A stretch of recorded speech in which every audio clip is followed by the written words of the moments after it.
ఆవిర్భావ దినోత్సవ సందర్భంగా 43 వసంతాలు పూర్తి చేసుకున్నటువంటి కీర్తిశేషులు నందమూరి తారక రామారావు గారు స్థాపించినటువంటి తెలుగుదేశం పార్టీ గడచిన 43 సంవత్సరాల్లో ఎన్ని ఒడిదుడుకులకు లోనైనా, ఎన్ని ఇబ్బందులు ఎదురైనా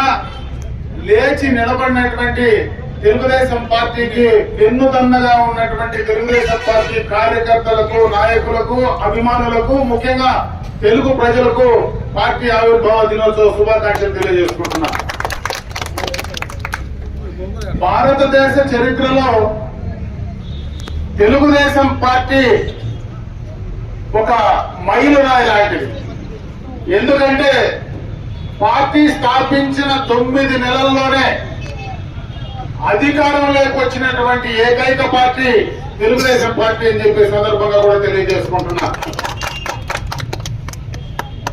దాన్ని స్థాపించిన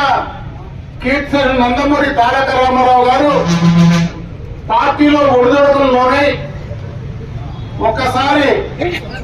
బర్తరఫ్ అయ్యి ముఖ్యమంత్రి పదవి నుంచి దిగిన తర్వాత మళ్ళీ 2 నెలలకే తిరిగి పదవిలో నిలబెట్టింది ఈ తెలుగుదేశం పార్టీ అని చెప్పి సందర్భంగా తెలియజేసుకుంటున్నా. భారతదేశంలో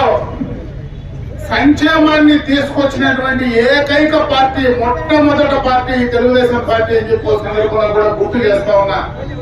కిలో 2 రూపాయల బియ్యం కావచ్చు, జనతా వస్త్రాలు కావచ్చు, పెన్షన్లు కావచ్చు, ఇండ్ల కార్యక్రమం, నీడ లేనటువంటి, గూడు లేనటువంటి పేదలందరికీ ఇండ్లు ఇచ్చే కార్యక్రమం కావచ్చు, ఆస్తిలో మహిళలకు సమాన హక్కు కావచ్చు, బలహీన వర్గాలకు రిజర్వేషన్లు కావచ్చు, మహిళా రిజర్వేషన్లు కావచ్చు, ఎన్నో సంస్కరణలు ఈరోజు ఈ ఆవిర్భావ దినోత్సవ వేడుకలు రాష్ట్ర వ్యాప్తంగా కూడా బ్రహ్మాండంగా కూడా ఈ కార్యక్రమాలు నిర్వహించుకుంటున్నాం.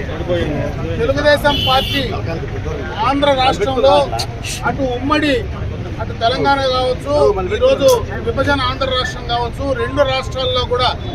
తెలుగుదేశం పార్టీ కార్యకర్తలందరూ కూడా కీర్తిశేషులు నందమూరి తారక రామారావు గారిని ఒకసారి స్మరించుకొని ఈ పార్టీ యొక్క ఆశయాలకు ఆనాడు ఎన్టీ రామారావు గారు ఏ ఉద్దేశంతో అయితే పార్టీని స్థాపించారో ఆ ఆశయాలకు అనుగుణంగా పేద ప్రజల కోసం మనం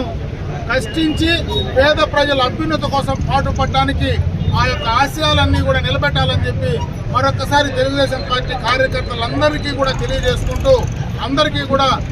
తెలుగుదేశం పార్టీ ఆవిర్భావ దినోత్సవ శుభాకాంక్షలు తెలియజేసుకుంటూ